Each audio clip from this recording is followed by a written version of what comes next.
Welcome to another episode of We Don't Die, where my goal is to give you evidence that although our bodies will disappear, we survive physical death. When we aren't afraid of death, we are less afraid of life. From these episodes, I aim for all of us to take more risks in life, go after our dreams, have great relationships, and some fun in the process.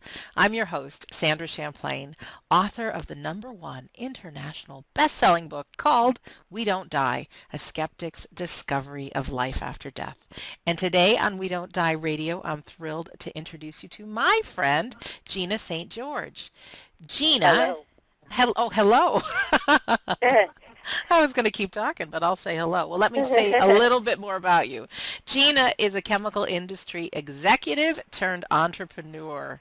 She and her business partner, Andy, it's also her partner in life, own two businesses. And for the last 20 years, they've been serving South Florida. And we'll get to find out what those are from Gina. But in the recent years, actually both of them have been asked to offer business training for small businesses and startups. And they have a website called businessresultssystems.com.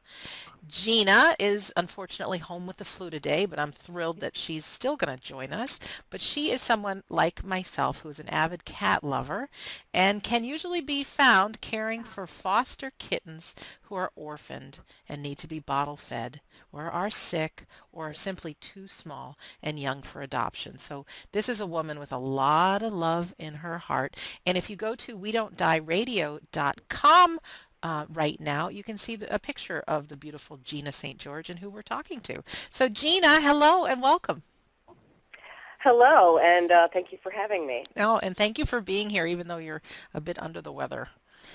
This is actually making my day better that I get to do this instead of continuing to lay on the couch. Oh, thanks. Well, and sometimes when we share what we love, it makes us feel better. So that'll be my intent for you, that you get so jazzed up by what you're up to and what your experiences are that you get this gigantic smile on your face and it makes you better. How's that?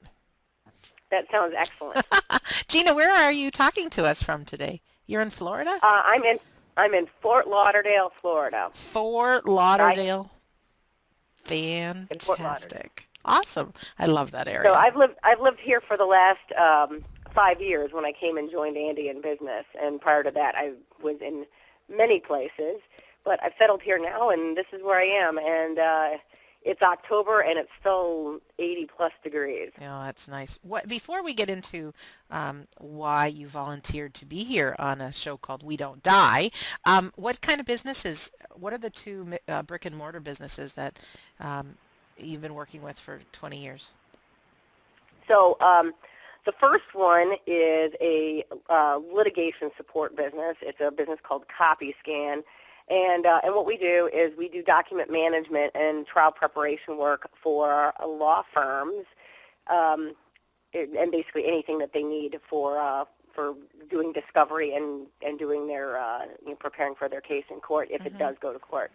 So that entails things like back at the beginning of the time of the 20 years ago, it was making photocopies. So in discovery, both sides of the case need to share information.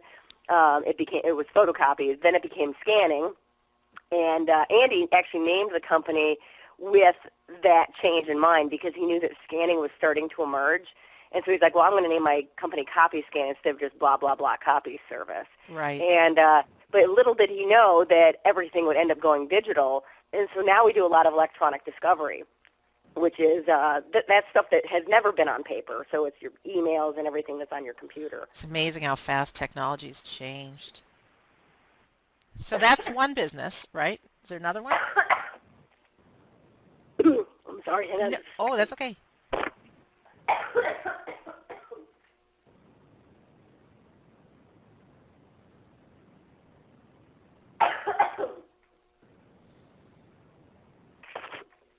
Yes, I will edit that out. I'm really sorry about No, that. it's okay. It's just what happens.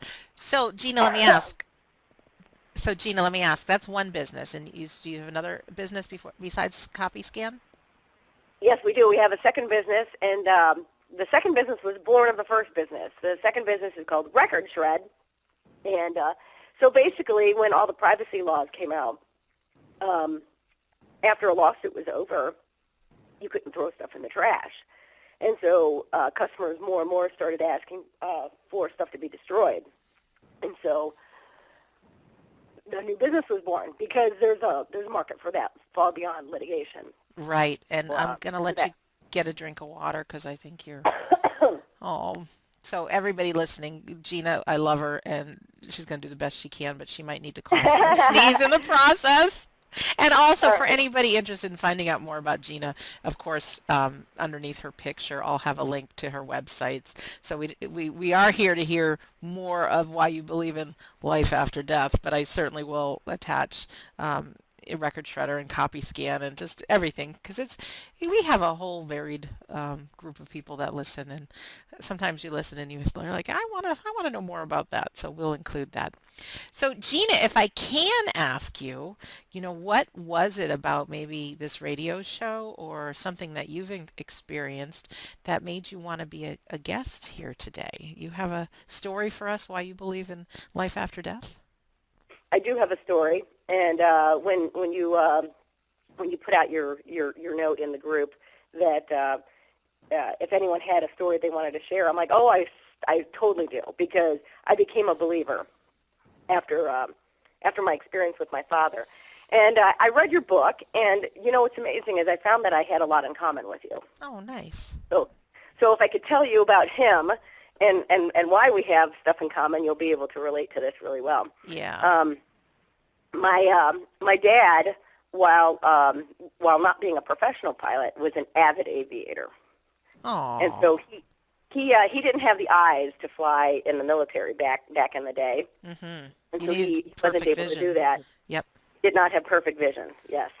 And so what he did was he spent time in the Army, and when he got out, he got all of his ratings all the way through instructor.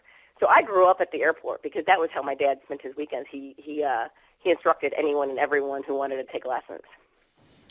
So I have a brother who ended up being a Navy pilot. Wow. And I have another brother who's on active duty in the Air Force now. Wow. Interesting how that happens. I mean, my mom became a travel agent. Dad was a pilot for American Airlines. My sister is a flight attendant for Southwest. My aunt worked 25 years for Delta, and my brother's a captain for United. Interesting how that happens in families. Yeah. So for me, I actually have a pilot's license myself, although I don't currently fly because I'm too busy to be proficient. Yeah. And if you're not proficient, you're not safe. So I made the conscious decision that I would just stop flying. But I did get a pilot's license back. I got my private pilot's license back in 1996 because when I was in my 20s, one day I drove past an airport and it occurred to me that no one was ever going to take me flying because I didn't live at home anymore. Mm-hmm. And I realized that I missed it. And so I knew that if I was ever going to experience that I needed to go do it for myself. And so I did. Yeah, that's nice. Really nice. Well, you have a pilot's license too, don't you? But same kind of thing. In fact, I was just short of getting my private pilot's license, and that was when I was a teenager, my late teens, and I went off to college and then got involved in life that I never followed through and got my private pilot's license. I had my solo pilot's license. But, I was a girl who liked to fly upside down and do the wild stuff. And so it wasn't just enough for me to, have a license. Like the passion didn't continue, which is okay because I still went flying with my dad, and he had a biplane and we did the loops and the rolls and all those kind of things. Even though I didn't have my pilot's license, I still know the basics. Yes, and he probably let you have the controls. Yeah, definitely. Yeah. So my father spent his career as an engineer, and he was a very brilliant guy, and I didn't fully appreciate how bright and brilliant he was until I was in my 30s, because I read his resume one day, and he had a list of patents that filled like a third of a page. Wow. Yeah, so and he did a lot of really cool work. I'm sorry, my dog is playing with a toy. That's okay. So she stops making noise.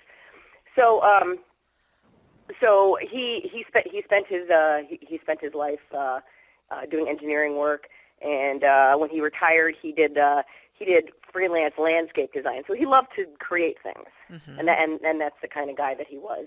I got an engineering degree myself, and so I was the one that took after him, at least academically.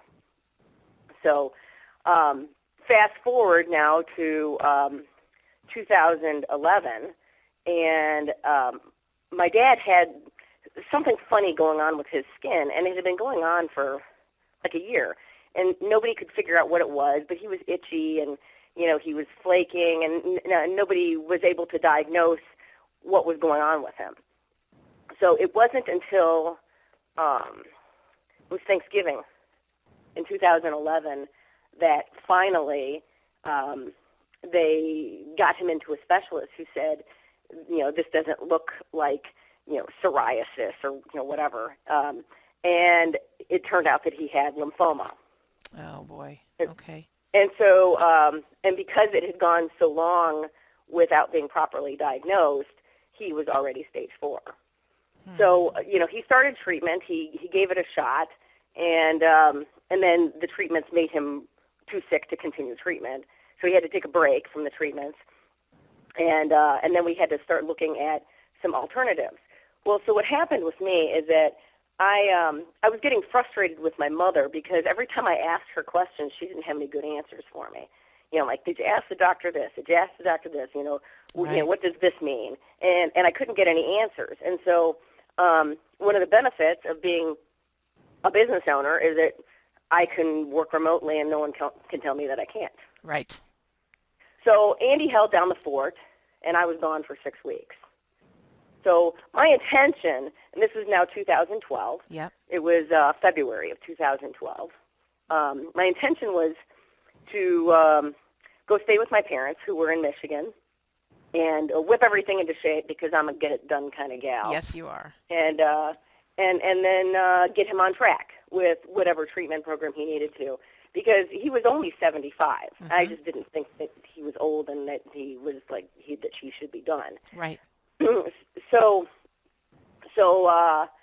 we gave that a shot, but really it turned out that the options were very few, and then there were certain things he didn't want to do, and I'm so sorry about that. It's okay. You know what? I picture your house filled with kittens, and now I'm surprised to hear roof, roof, roof, roof. It's okay. Yeah. Makes you more lovable. Who's barking? What's his name? Or That's her? Bella. She's Bella. my Doberman, and It's a girl. And she loves kittens. I think maybe what I'll do is step outside so I'm away from her. She's barking at somebody going by. Okay. So anyway, my thought was I was going to whip everything into shape. Right. It turned out that really it was too late, and the options were few, and some of the options were things he didn't want to do. So my role quickly changed into being his caretaker. And I have 3 brothers, and none of them were able to participate because they have busy lives and jobs and things like that. And so it was me that took the lead. I was the one that was there, and which was fine. And I worked remotely as much as I could, but mostly what I was doing was taking care of him. Yes. And my mom, in your book, when you talked about grief and pre-grief, it made sense to so many things that I experienced, because I had one brother who checked out and was hostile anytime you tried to engage him. Mm-hmm. And then my mother was just off in la-la land. She was in total denial, and I'm still not sure that she has fully processed that he's gone, even though it's been a couple years now. Yeah, I mean, it can take a long, long time, and the longer you're in relationship with a person, the harder it can be. Yeah. So I was taking care of him, and it was good that I was there, because I was like the one sane person. That was how it felt to me. That I was the only sane person that was involved in the situation, because I had 2 brothers remotely with all of their opinions about what we're not doing right. Right. And then my one brother who lived locally checking out and getting hostile with me. Mm-hmm.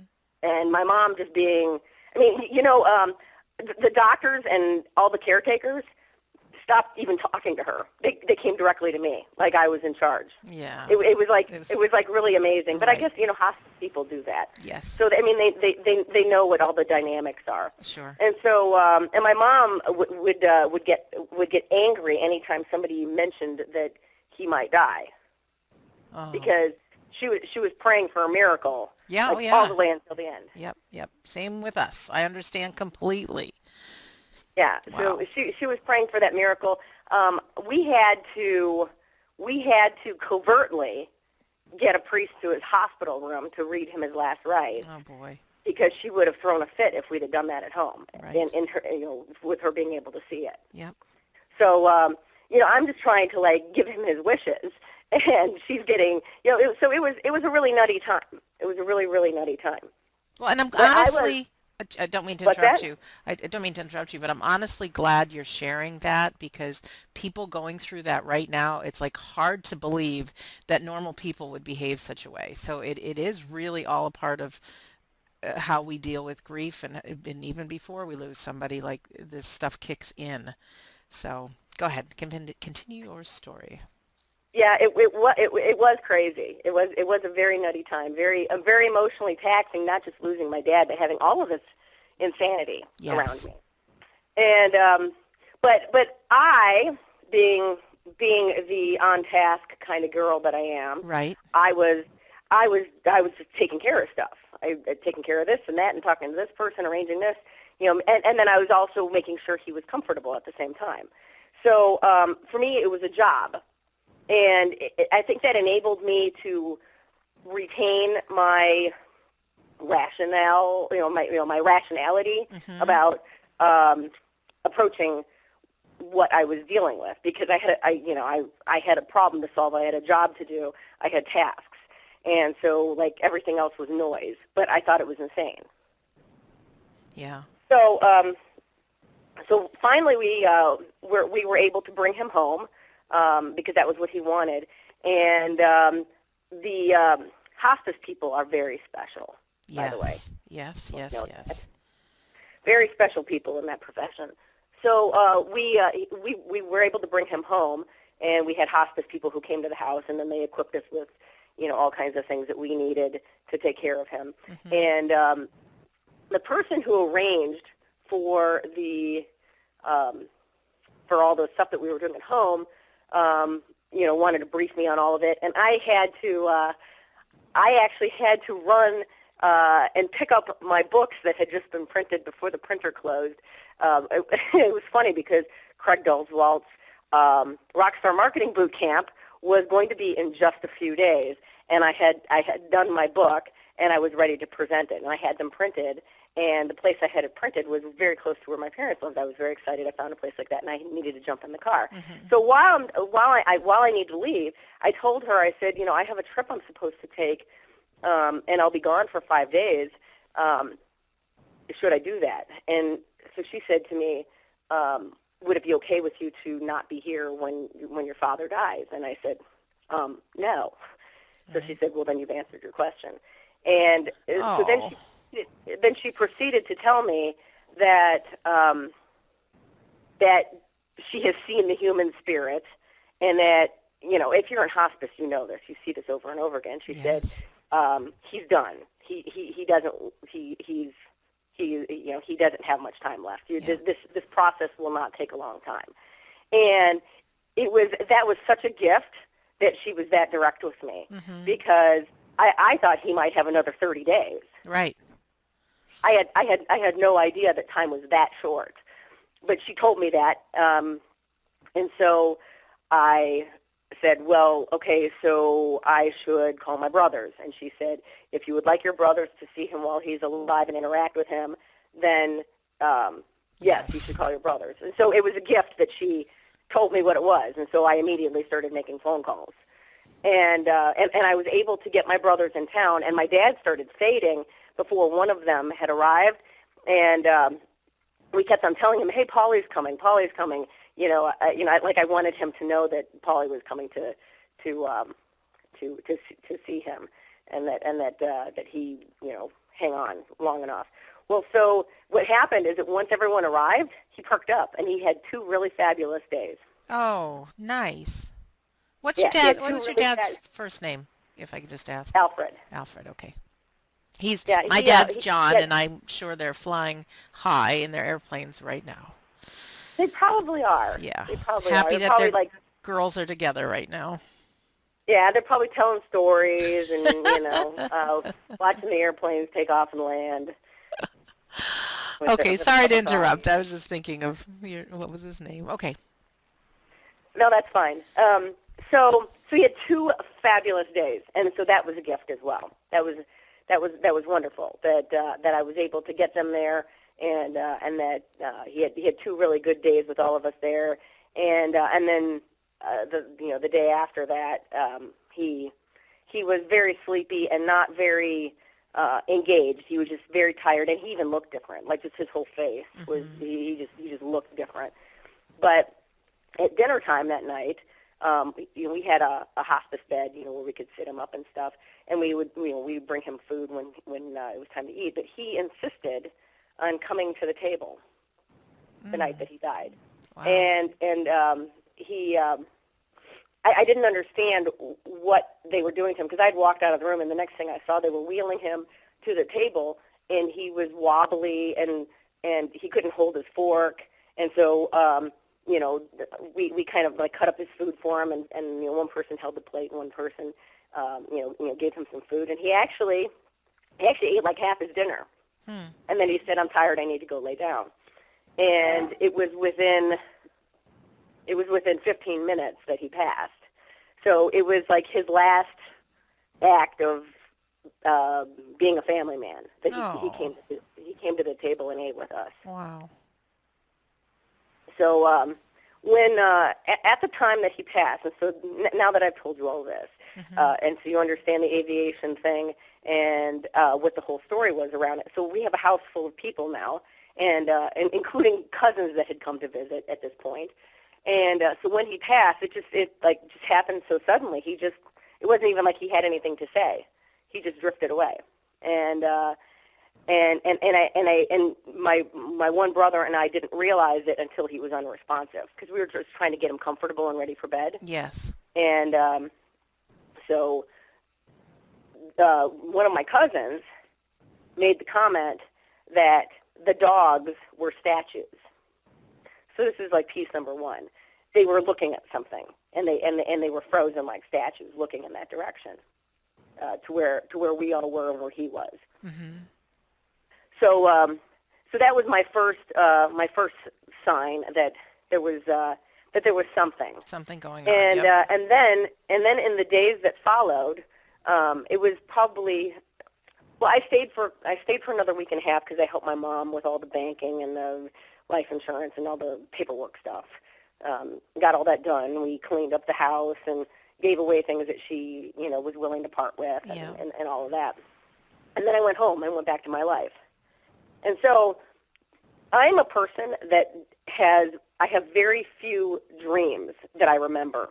I mean, I know that we all dream, but it is very rare for me to have a dream that I remember, and it's very rare for me to have a dream that is vivid and that I don't eventually forget. But this was a very vivid dream that I had after I arrived back at home. Okay. So in the dream, I was standing in an empty room. It looked like somebody was either moving in or moving out because there were a couple boxes.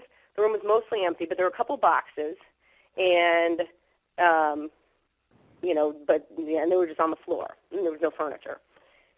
And so I'm standing in this room, and I was thinking that my mom was moving somewhere different, and that maybe she was moving in. Mm-hmm. And my dad had tons of model airplanes. That was because he loved flying. He loved military airplanes, and so for over many years he built lots of models, and so we had lots of those. And so on the floor were some airplanes, and I thought that was kind of strange. And then my dad appeared in front of me, and his skin, because of the lymphoma, it was cutaneous T-cell lymphoma. He had lots of lesions all over his skin. Okay. Yep. And so ultimately what killed him is that because when your skin is compromised, you get infections more Right. easily.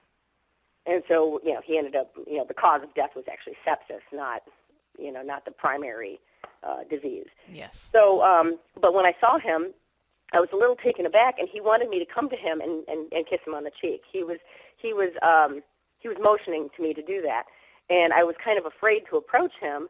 And then when I got closer to him, I saw that his skin was clear. Oh. Yeah, so he looked good. I mean, he looked like himself, the same age, Right. but healthy. Yep. His skin was clear, and he wasn't itchy, and he seemed happy. And so I I was like happy to see him, and then he was gone. But he wasn't gone. I just couldn't see him anymore. And so he picked up one of the airplanes off the floor and said, "Fly in formation with me." And so this airplane just started flying around the room. And so I'm sorry. No, at the last, when my dad had his funeral, or at my dad's funeral, Dad was part of a group of people that lived in Daytona Beach, and they flew formation flying with their old airplanes, and I'm going to cry over this, but when they did a formation flight um, just after my dad's funeral, and then one person was flying my dad's airplane and did the missing man formation where, Oh one boy. airplane flies off, in Yeah. remembrance of my dad. And, it's funny, Gina, I held it together the whole day of my funeral, or dad's funeral, sorry. But when that one airplane went off, it was like, oh, I lost it. So I get it. I'm crying with you. Keep telling your story. We love our dads. It's just how it is. So, Yeah. So I picked up one of the other model airplanes, and I put it right up next to the airplane that was flying around the room, and I flew it with him. And sweet. and then that was it. And what happened didn't make sense to me until I spoke to my brother about it. Because I called my brother and I said, "Dad came and saw me in a dream." And I described the dream to him, and he just burst into tears. Oh, So that's your my brother. brother's in the military, and so he was able to make sense of what was going on. He said, there's two reasons why you fly in formation. And he said the first reason is protection, because a small airplane can hide next to a bigger one, and it doesn't show up on the radar. Or a group of airplanes will look like one. Right. So protection is the first reason that you fly in formation. And the second reason that you fly in formation is guidance. Oh, I never heard it put that way. That's really, really beautiful. So so he came and asked me to fly in formation with him. Mm-hmm. Oh, boy. Sorry Rough. about that. That's okay. Adds a little lightness to the Yeah. subject. The dog is barking at the cat.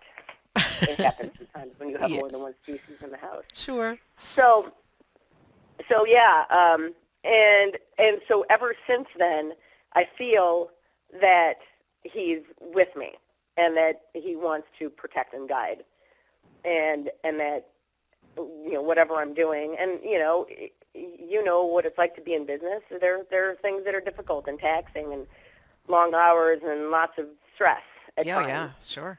But I feel that he is actually with me, and that he is protecting and guiding me. Oh, and how does that make your life having that belief?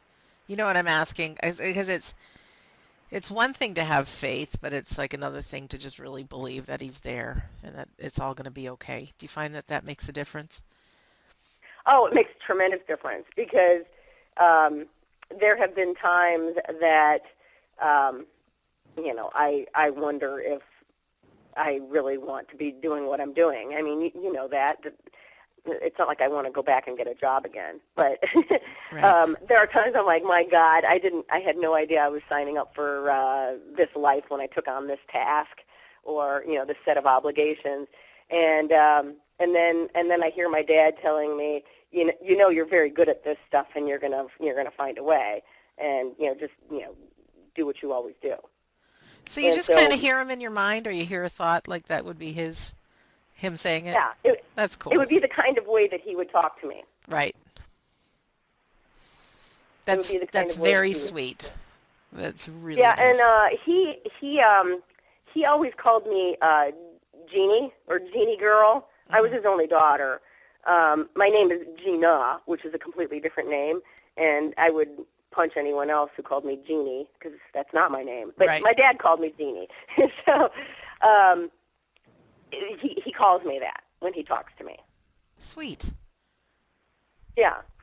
So Very nice. so there's an interesting little ending to this. Okay. 2 months after after my dad died, I had been home for 6 weeks at this point. Um, I had left all the animals in Andy's care. He was a trooper while I was gone. We had fewer animals back then, but so I left all the animals in his care, and so I had no way to observe what was going on with them. And when I came back, one of my cats got really sick and died suddenly. And she she showed herself to me one time really quickly after she died. She was just kind of doing one of the things that she would do. She was like walking in and out of the legs of the chair, Hmm. and just to show me I'm still here and I'm good. And so then in a subsequent dream, he was sitting in a recliner like he would as a dad, and my cat was on his lap. Oh, and was it as clear as the other dream? It was. It was because it was yes. It was because I remember it was like I was at my parents' house and I was standing in the living room where his recliner was, and there he was. He looked very comfortable and happy, and my cat was sitting with That's him. so sweet. I had a similar dream, and it was my dad and my grandmother and my two cats, Millie and Ozzy, looking healthy. Everybody looked great. Um, and it just made me feel so good. And like you, I don't remember too many of my dreams. Like the second I wake up, maybe I do, then it's gone. But it seems to me that people that have had dreams when their loved ones have come, like you say, they seem really vivid and you remember them. So there is something different. I think there Yes, is. I mean, maybe not for everybody, but it's very reassuring. Thank you so it is much. Oh, reassuring because I think maybe the reason that he's coming to me in my dreams is because maybe that's a way to access me. And because maybe if I was someone who remembered all my dreams, that I might dismiss it as just, you know, something that, my mind made up. But it was unusual enough that I believe that he came to see me and yeah. he was saying hello And our and minds can telling me be that he's okay. our minds can be so busy during the day, and everything is made up of energy, and that's just proven by science, just the way it is. And many people, including myself, believe that when we pass away, go to the hereafter, heaven, whatever you want to call it, like our energy still exists. And so we can manipulate energy to make things happen, whether, some people get the light switches turned on and off. Some people get messages on their computer screen. I mean, televisions do weird things, but it takes energy. And I think to when we're in a relaxed state, like in the sleeping mode, it takes maybe less energy to appear to somebody already relaxed as opposed to somebody who's busy worrying about running, four businesses and dogs, cats, all these things. But then when your mind is quiet and you really are stressed out, and then, he'll just be right there to tell you, Jeannie girl, you know. And I won't call you that again. I don't want to get on your bad side by any means. Oh, Gina, thanks so much. Is there any words of wisdom you might want to give to somebody right now who maybe has lost a loved one and is listening to the story and might have just been crying along with you and I about our dads, but just to give maybe a few words of hope because it could be a life after death thing. It could be even in combination with like what life's about. Because I just wonder if you've put any thoughts together, like dad's still around and your kitty's still around, and um, I don't know. What do you think? Maybe just something about living life. Well, I believe that those who love us when their bodies fail um, are still connected with us. Mm, That they don't leave because we don't die, right? right? And so I know that those who care for me are here with me. They're here with me, wanting to continue providing guidance and reassurance, and maybe even some protection. So I do feel that, and I do feel a greater sense of calm because I believe that, instead of just saying, oh, where did he go, and where am I going to go? Because I feel that he is here. I feel that he's Yeah, here and he's with me, and that he's always with me, it's or great. that I can summon him at a moment's notice. Were you fostering kittens around the time of your dad's death? I was not, because I had a cat who actually lived to be 20 years old. She had chronic renal failure and needed fluids every day. So she took up enough of my energy, the Right. amount of care that cat needed. So I didn't want to take on any other obligations because, she'd been with me for so many years that I wanted to give her all the care that I could. It wasn't until after she passed that I started adding additional animals to my house. It wouldn't have been fair to do that while I still had No, her. and the reason I ask is, do you find that caring for these little ones helped you in any way with the grief and the loss of your dad, and even your other 20-year-old cat? Um, well, the loss of my 20-year-old cat, with her, I think she was almost asking me Right. to end it. And when it was time, it was time. People with pets, uh, people will say, well, you'll know that it's time, and you don't feel that, but there's no way to describe it except when you know that it's time, when it's time. Yeah, and it's And so, extremely difficult. It's yeah, awful. so yeah, so it is comforting to me to be. I guess maybe I'm just a caretaker because I take care of these animals and took care of my dad. And with the little ones, they would die without human intervention Right. because they're too small to make it on their own. Either they lost their mother, or they were abandoned, or there's all kinds of reasons why they end up alone. And if they go to the shelter, the problem at any shelter is that there's stuff in the air that all the animals end up getting sick if they spend too much time there. And so when they're really little, they would end up being there for a really long time. So they rely on people like me to take them out of that environment and put them somewhere where they can grow up where there's not all the stuff to give them respiratory infections. Yeah, can So people just so I go to shelters? I mean, it's a interesting thing because uh, I never liked cats until one snuck into my house and then snuck into my heart, and I had her for 11 years. Um, but for somebody interested in fostering kittens, I mean, can that be something that people can go into their area and go to a shelter and do that kind of thing? I've never heard of somebody who does what you do. Well, I actually work with the county, and so I was sent there actually by one of the rescue groups because they said, yeah, we have volunteers that help the rescue group, but if you really want to save lives, work with the county because they have limited resources for giving special care, and so if they don't have a volunteer to take care of a kitten, especially if it isn't eating on its own, they actually euthanize it.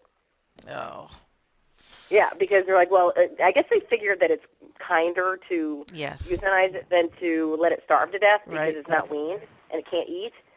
So, that was what I was advised to do. So I had to, I just filled out an application, which is no different from like when you fill out an adoption application. But I filled out an application to be on their foster list, and I'm on a short list because I'm a bottle feeder, which is like not a lot of people are willing to do that. Mm-hmm. And so they call me when when they have kittens that need care. The reason I And ask this, Gina, and it's, somebody might be listening right now going, what the heck does feeding kittens have to do with life after death? Well, here's the story. It's not necessarily kittens, but I know firsthand when you can put your attention onto something else or someone else or make a difference for somebody, it is proven that our brain chemicals that we lose while we're grieving actually get restored again to more healthy levels. And for our own healing. And even if we're not grieving, anytime we can make a difference somewhere for someone else, it definitely helps someone or something else. But it does a ton for our stress levels, for our moods, our brains, and just our sense of joy and purpose. So it's just a little encouragement that if you don't have something in your life that you're giving to, and it may be kittens or animals, or it may not be, but just maybe look to see if you have something in your life that you're making a difference for. Does that sound about right, Gina? I, I totally agree with that. I totally agree with that because um, while it takes effort to Yes. care for these little guys, it's very gratifying because you know that you're the reason that they're growing, and then and you see them, they're all frail and helpless, and then they grow and they get stronger and they get prettier, and so they grow from their kitten bodies into more of a small cat body, and they start to run, and then when you're finished with them and they're big enough to be adoptable, Hmm. it's like, okay, I've done my job as a parent. It's time for you to go off to school, and so you let them go, and then somebody gives them a permanent home. And animals bring so much joy, and let us practice unconditional love because that's what they give for us. And so, um, yeah, I'm a big supporter of animals and pets and things like that. Well, Gina, our time is coming to an end, my dear. Can you just talk a little bit about what your businessresultssystems.com is, your training that you offer? Sure. We first got into business consulting because we're in two different industries. We're in the shredding industry and in the document management industry. And what was happening is that the people who were shredding companies were saying, "How do you do this document imaging thing? That seems to be like the big thing." And we had enough people say, "Can I come pick your brain?" that we decided to create a training program. So it wasn't like we set out to be a training company, but we became one. And so our first program was just on the business of document imaging, the technology, the equipment, how you manage a shop, blah, blah, blah, blah, blah, so that someone who was in the shredding industry or someone who was just getting started could go ahead and get started doing that line of work.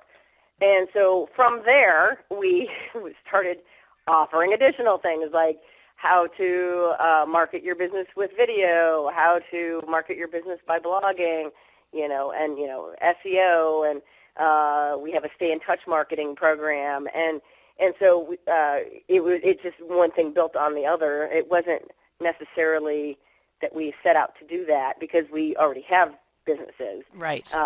but so we branded that differently because we put a collection of different trainings underneath there, and so we help people get started. We help people, we direct them on how to get their website going and how to optimize it, and how to continually create content, and via written and video, and it's helped a lot of people, which is also gratifying when you have someone figuring out how to get into business, and we basically say, okay, this is what I did and it worked for me, and I'll show you step by step, and so that's what we do. Yeah, and it is gratifying. And, for those of us business owners, I think, or people that dream of having a business, to do it all on our own, we do all we can with what we know, but to actually learn from somebody who's already successful in business, it's like, oh, takes out a lot of the learning curve. So that's businessresultssystems.com. And again, to our listener, if you go to we don't die radio.com, you can see Gina St. George's picture, and then I'll have the links to her websites. And what else can I say? Gina, thank you again. Really, really, it was a pleasure to talk to you today. It was a pleasure for me as well, and you got me up off the couch. So thank you. Yeah. So did I deliver that you feel better right now I do after feel the interview? better. I do feel better. You said that when you engage in something and you're giving, that it actually makes you feel better, and it worked today. Yeah, and thank you. And a little trick for our listeners, if you have anybody in your life that's grouchy or complains a lot or may not be feeling good, if you start asking them questions about some of the favorite times they had in their life or how did you meet, their loved one or provided they're still together or just like a favorite memory of a child being born or something, you will take that person from that grumpy, grouchy, or not feeling so well person, and you will put a smile on their face. And that's like just a little trick, haha, in human behavior. So play with that today. Well, I'm going to close this show and just thank everyone for being here today. And look for your own life, where it is that you can make a difference. It might be with the animal family, it may not be, but look for something that will help another, and in addition it'll give you that blessing of feeling good yourself. So this is Sandra Champlain. You've been listening to WeDon'tDieRadio.com. I do believe with all my heart that life is an education for the soul, and